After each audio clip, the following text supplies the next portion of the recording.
अहिंसा तीर्थ प्रणेता, अहिंसा तीर्थ प्रणेता, जय जय हो भारत गौरव राष्ट्र संत प्रमुख सागर। स्वर्णिम स्वर्ण जयंती का अवसर ये महान है, मिलकर हम मनाएंगे गुरुवर देश की शान है प्रमुख सागर। जय हो गुरुवर प्रमुख सागर, जय हो गुरुवर। नमः सिद्धेभ्यः, ओम नमः सिद्धेभ्यः, ओम नमः सिद्धेभ्यः। मंगलम भगवान वीरो मंगलम गौतमो गणी, मंगलम पुष्पदंते आद्यो जैन धर्मोस्तु मंगलम।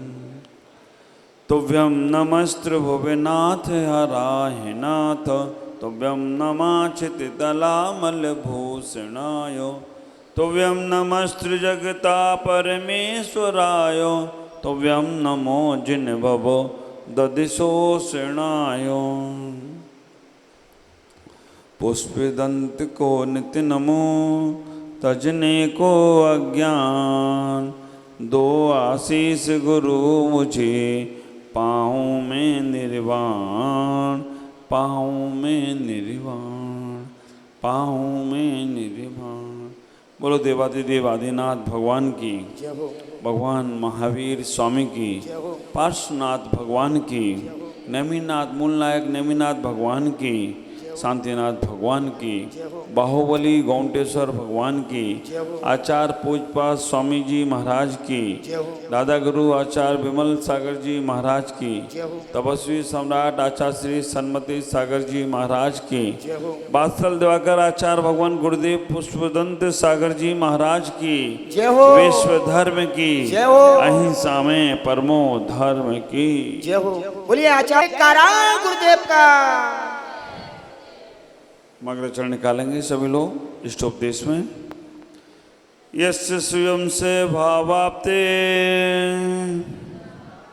भावे किस्न कर्मणा, तस्मै सज्ञान रूपाय नमोस्तु परमात्मने। पूज्य स्वामी आज बहुत सुंदर सी बात 16 नंबर के श्लोक में कह रहे हैं।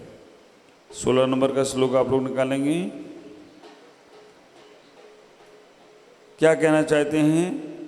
त्यागाय श्रेय सेवितम वित्त संचनोतिया, स्व शरीरम सपंकेन स्नान स्यामिति विलंपति। त्यागाय से सेवितम वित्ता संचनोतिया, स्वशरीरम सपंकेन स्नास्यामिति विलंपति। पूज्य स्वामी इस श्लोक के माध्यम से बहुत सुंदर सी बात कह रहे हैं और वो आप लोगों को कमाने धमाने से फ्री कर रहे हैं। आचार्य कह रहे अब कमाना धमाना बंद करो। पूछा ये कमाना धमाना बंद कर देंगे तो फिर हम दान कैसे दे पाएंगे, फिर पूजा कैसे कर पाएंगे, फिर हम साधु की सेवा कैसे कर पाएंगे? उन्होंने कहा इसीलिए तो बंद करो, तुम इसलिए कमा रहे हो कि हम दान कर लें, तुम इसलिए कमा रहे हो कि हम पूजा करेंगे, हम पंचकल्याण कराएंगे, हम भगवान के माता पिता बनेंगे, हम इसलिए कमा रहे हैं कि हम मंदिर बनवाएंगे। तो उन्होंने कहा इसीलिए तो कम बंद करो तुम। उदाहरण क्या दे दिया आचार्य ने? आचार्य भगवान पुष्पपाद स्वामी ने उदाहरण क्यों दे दिया कि तुम इस लक्ष्य को लेकर अगर कमाने का प्रयास कर रहे हो, नहीं तो तुम उल्टा समझ लो कि महाराज ने कहा व्यापार बिजनेस बंद कर दो, हाँ दान पूजा के लिए हम कमा रहे हैं। तो आचार्य पूजपाद स्वामी यहाँ कहने का प्रयास कर रहे हैं त्यागाय से वित्तम वित्त संचनोतिया स्व शरीर संसापंके ने स्नान श्यामिति वित्मिति।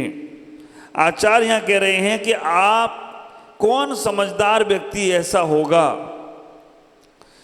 जो नाली में से कीचड़ निकाल के अपने ऊपर डाल रहा है। उससे पूछा क्यों डाल रहे? उसने कहा मैं नहाने जाना है ना, इसलिए डाल रहे।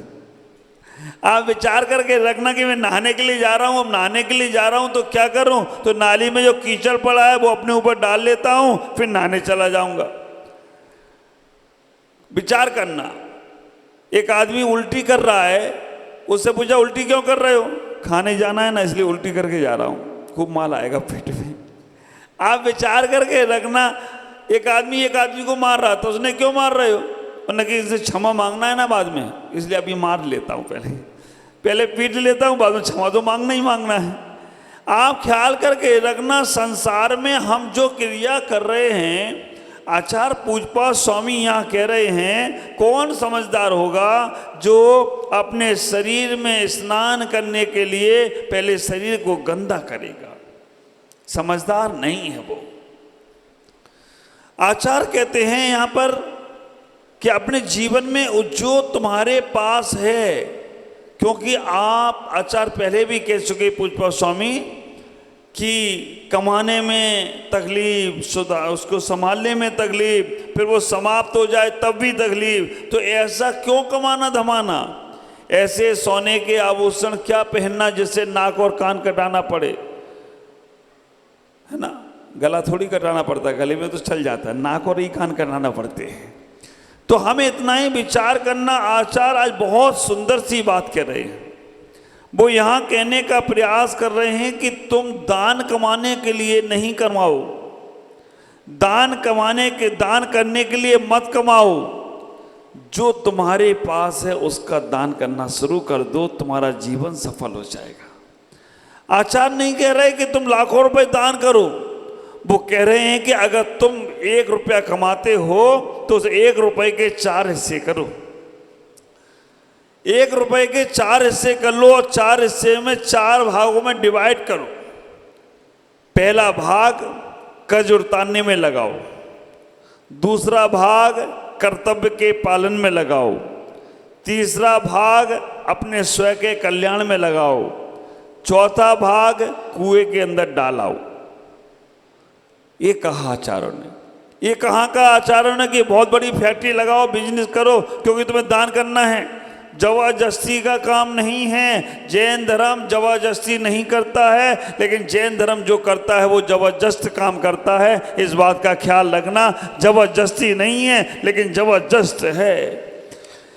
इतना ही कह दिया कि तुमने 1 मुट्ठी भी अगर बीज जमीन में बो दिए ना, और जमीन में बोने वाला वो किसान कैसे बीज होता है, मिट्टी के अंदर छिपा छिपा के रखता है, ऊपर नहीं डालता है। 1 मुट्ठी बीज भी अगर तुमने जमीन में बो दिए ना, तो 1 मुट्ठी बीज भी 1000 मुट्ठियां, 1000 हाथ उस फसल को काटने के लिए तैयार करना पड़ते हैं। इसी प्रकार से अगर आपने थोड़ा सा भी अपने जीवन में उसको सदुपयोग में लगा लिया, तो आप विचार करके रखना, वो सदुपयोग तुम्हें सदगति में ले जाएगा। सदुपयोग तुम्हारा शुद्धोपयोग में ले जाएगा, तुम्हें सदगति से तुम्हें सिद्धत की प्राप्ति कराने का प्रयास करेगा। आचार्य की भाषा को समझो। अपने जीवन में जो कुछ भी तुम अर्जन कर रहे हो, जो भी तुम्हारा व्यापार चल रहा है, लक्ष्य उसमें ये नहीं रखो कि हम ज़्यादा कमाएं तो मंदिर बनवाएंगे, ज़्यादा कमाएं। हम इतना ही लक्ष्य रखें, हमें अपने जीवन में कर्तव्य का पालन करना है, हमें अपने जीवन में अपने कर्ज को भी उतारना है, हमें अपने जीवन में अपने कल्याण में भी लगाना है, और हमें अपने जीवन में कुछ पैसा प्रभव के लिए भी छोड़ देना है, कुएं में डाल देना है। पहला हिस्सा कर्ज उतारने में लगाओ। कर्ज क्या है आपका? आप विचार करके रखना, जिन माँ बाप ने आपको जन्म दिया उनकी सेवा में 1 हिस्सा लगाना चाहिए। जो भी आप पैसा कमाते हो 1 हिस्सा उनके लिए छोड़ दो, क्योंकि उन्होंने तुम्हें इतना बड़ा किया है, उन्होंने तुम्हें इतना योग किया है। अपने जीवन की वो संपत्ति को लगाकर तुम्हें योग किया है और तुम अब उन्हें ना समझो तो फिर कैसे काम चलेगा। ख्याल करना, एक हिस्सा अपना कर्ज उतारने में लगा दो, मतलब अपने माँ बाप की सेवा में लगाओ। एक हिस्सा कर्तव्य के पालन में लगाओ। कर्तव्य का पालन, जिससे तुम्हारा विवाह हुआ है वो तुम्हारे आश्रित है। जिन बच्चों को तुमने जन्म दिया है वो तुम्हारे आश्रित हैं, एक हिस्सा उनके लिए खर्च करो। तीसरा हिस्सा अपने कल्याण के लिए खर्च करो, मतलब अपना जो बिजनेस है, जो व्यापार है, जो तुम्हारा जीवन में अपने और कुछ करना है, एक हिस्सा उसमें भी लगाओ, मना नहीं किया। आखिरी का एक हिस्सा कुआं में डालो। कुएं में डालने का मतलब है अच्छे कामों में लगाओ जिससे तुम्हारा पर्व, ये 3 हिस्से तो तुम्हारे इस कल्याण में, इस जन्म में, इस भव के कल्याण के, कर्तव्य के और कर्ज के लिए हो गए। बाकी का एक हिस्सा आप अपने जीवन में पर भव के लिए भी जोड़ने का प्रयास करो, क्योंकि जो तुम पहले करके आए हो वो आज मिल रहा है और जो आज करोगे वो आगे मिलने वाला है। ये बात का भी पक्का ख्याल रखना है ना। अब इसमें उल्टा नहीं सोच लेना। एक व्यक्ति ने बोला, कोई व्यक्ति समाज का गया कि भाई महाराज जी का चातुर्मास कर रहा है, कुछ दान वगैरह लिखा दो, अगले भव में तुम्हें बढ़कर मिलेगा। उसने कहा मैंने पहले इतना दिया है कि अभी भी नहीं संभाल पा रहे हैं, इसलिए अब हमने देना बंद कर दिया है। आप विचार करके रखना, पहले इतना दिया कि अभी नहीं समझ रहा है, अब आगे हमने देना बंद कर दिया है। ख्याल करना, इतना विचार आते ही आपकी जो पुण्य रूपी लक्ष्मी है वो कम होना शुरू हो जाती है। जो दिया है ना, जो संभाल रहे हो ना, वो क्षणभंगुर है। जो तुम संभाल कर इकट्ठे कर अपने बैंक में, तिजोरी में रख रहे हो, ये क्षणभंगुर है। इस क्षणभंगुर चंचला का सदुपयोग कर लिया ना तो उसके पुण्य से ही तुम्हें अरिहंत की पद की प्राप्ति, क्योंकि आचार्यों ने कहा है पुण्य फला अरिहंता, वो पद प्राप्त होने वाला है और तुम उसी में लगे रहोगे। हाँ, देखना, कई बार आप अपने बैंक की तिजोरी को खोलने जाकर देखने जाते हो कि उसमें से कहीं निकल तो नहीं गया। कई बार आप अपने घर की रखी अपनी पेटी या अलमारी में खोल कर देखते रहते हो कि रखा है कि नहीं रखा है, और वो किसी काम का नहीं है। जैसी आंख मुदेगी ना वो वहीं रखा रह जाएगा। इसलिए आचार्य ने कहा है कि जो तुम्हारे पास है उसका सदुपयोग करने का प्रयास करो। अच्छा काम करने का मौका मिले तो उसे कभी कल पर नहीं टालना। जो कमाया है उसे अच्छे काम में लगाने का प्रयास करोगे, तभी तुम्हारा जीवन सार्थक और सफल होगा। ख्याल करना, बड़े लक्ष्य को प्राप्त करने के लिए बड़ा त्याग चाहिए। जो बड़े लक्ष्य को प्राप्त करना चाहता है और बड़ा त्याग नहीं करेगा तो कभी उसे बड़ा लक्ष्य प्राप्त नहीं हो सकता है। छोटे मोटे इच्छाओं को पूर्ति के लिए छोटे मोटे त्याग जरूरी हैं, और बड़े लक्ष्य को पाने के लिए बड़ा त्याग चाहिए पड़ता है। ख्याल करना, घर में, परिवार में आप रहते हो, समाज में रहते हो, छोटी मोटी कोई चीज़ चाहिए हो तो छोटी मोटी त्याग बलिदान करते हो तो मिल जाती है। लेकिन हमें उस परम तत्व को पाना है तो इस घर का, परिवार का, संसार का, सबका त्याग करना पड़ता है। अगर घर में, परिवार में रहकर वो सब मिल जाता तो हमारे ख्याल से हमारे संतों को, भगवंतों को, तीर्थंकरों को छोड़ना नहीं पड़ता। मूल में आचार्य यहाँ पर जो कह रहे हैं उसे समझने का प्रयास करो। स्वार्थ त्याग की कठिन तपस्या बिना खेद जो करते हैं, ऐसे ज्ञानी साधु जगत के दुख समूह को पढ़ते हैं।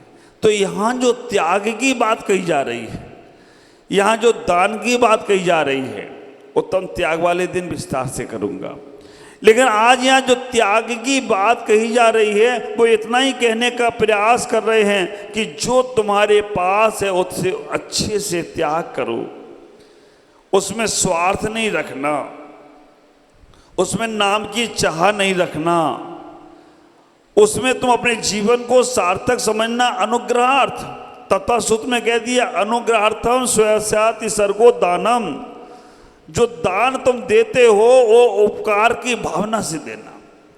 ख्याल करना, परस्परग्रहो जीवा नाम का सूत्र कहता है कि जो उपकार, जो दान दिया जाता है स्वयं और पर दोनों के कल्याण के लिए। जिसको आवश्यकता है उसकी आवश्यकता की पूर्ति करना ही तुम्हारा दान है, और तुमने जो उसे दिया है अच्छे काम के लिए, बस तुम्हारा कल्याण अपने आप स्वतः होना प्रारंभ हो जाया करता है। इतना ही विचार करो। हमें पुण्य की आकांक्षाओं से पुण्य नहीं करना है, हमें कर्म निर्जरा की आकांक्षा से पुण्य करना है। पुण्य की आकांक्षा से हम पुण्य कार्य करते रहेंगे, हम अच्छे काम करते रहेंगे कि हमें पुण्य मिलेगा, हमें से मिलेगा। हाँ, मैं तो अभी बैठे बैठे ये चिंतन कर रहा था, हम पूजा क्यों करते हैं? क्योंकि हमारी जगत में पूजा होगी। अब विचार करना, हम त्याग क्यों करते हैं? हम संसार का त्याग करेंगे तो स्वर्ग का विभूति मिलेगी। हम दान क्यों करते हैं? हम दान करेंगे तो हमें भोगभूमि मिलेगी। ये जो विचार तुम्हारे अंदर चल रहे हैं, ये विचार खत्म करना है, वो तो मिलना ही मिलना है। यहाँ तुमने दान दिया है तो उसके भोग भूमि मिलना ही मिलना, उसके बारे में उसके लिए ध्यान नहीं करना। तुमने यहाँ त्याग किया है तो स्वर्ग की विभूति मिलने ही वाली है, उसके लिए नहीं करना। तुमने यहाँ जो कुछ छोड़ा है उसको तुम्हें भर भर कर मिलेगा, ये पक्का है, फाइनल है, परफेक्ट है, इसके लिए नहीं करना। बस हम जो कर रहे हैं कर्म निष्ठा के लिए कर रहे हैं। आप ख्याल करके रखना, अगर हम ये सब भावनाओं से पूजा पाठ स्वाध्याय सत्संग साधु की सेवा करते हैं कि इससे मुझे ये मिलेगा, इससे मुझे वो मिलेगा, इससे मुझे ऐसा होगा, तो हमारी दशा और उस व्यक्ति की दशा में कोई अंतर नहीं है। हमें अभी अच्छा नहीं लग रहा था ना, नाली में से कचरा निकाल के डाला, और क्यों डाल रहा है कि नल के नीचे बैठ के नहा लेंगे, वो अच्छा नहीं है। और जो ये सोच रहा है कि पूजा पाठ से हमें स्वर्ग की विभूति मिल जाएगी, हाँ, उसमें और उसमें क्या अंतर है? वो कचड़े को डाल रहा है और आप संसार की विभूति के लिए कार्य कर रहे हो, तो आप भी कचड़ा ही डाल रहे हो, कोई अच्छी चीजें नहीं डाल रहे हो। कितना विशाल और कितना हृदय आचार्यों ने रखा है, आपको आपकी क्रिया का प्योर फल मिले, मिलावट वाला नहीं मिलना चाहिए। और जैसे तुम्हारे मन में कोई बाहर की संसार की इच्छा आ गई ना, प्रभाव का छोड़ो, इसी भाव में भगवान मेरी दुकान चल जाए, मैं एक श्रीफल चढ़ा के जा रहा हूँ, भगवान मेरा एक काम हो जाए, मैं एक विधान करा दूंगा, भगवान मेरा ऐसा हो जाए तो मैं ये करूँगा। ये जो चाह है ना, ये चाह ही संसार की राह दिखा देगी। आचार्य यहाँ पर जो कहना चाहते हैं वो ये कहना चाहते हैं कि कोई अपेक्षा मत करो, कोई निदान बंद करने का प्रयास मत करो। ख्याल करके रखना, हाँ, हम अपनी दशा बता रहे हैं, अज्ञानता की जो थी ना, वो पर्युषण पर्व में चतुर्दशी आती थी, साल में एक उपवास करना चतुर्दशी को, और चतुर्दशी कल है तो उसके एक दिन पहले एक रात को 11:55 का खा खा के मोटे होना, दूध मलाई रबड़ी ये काजू बादाम, क्यों कल उपवास? वारी तुम्हारी बुद्धि। आप विचार करके रखना, 11:55 क्यों? 12 बजे के बाद दिन बदलेगा ना, उसके पहले तो खूब खाओ, होटलों पे खाओ जाकर, और इसलिए खा रहे हैं कि कल मोटे, कल हमें उपवास करना है। तो ऐसा उपवास मत करो बाबा खा खा के। और उसके बाद भी पारना की प्लानिंग पहले से ही कि मेरा पारने में ये चीज होना चाहिए, तो ये भी तुम्हारा उपवास नहीं, उल्लंघन है।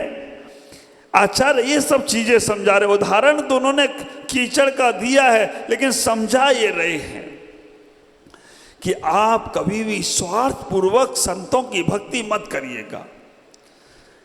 एक चीज का बड़ा ख्याल रखना, हम अगर तुमसे स्वार्थ के साथ बात करेंगे ना, तो मेरी बात टाइम टाइम फिस।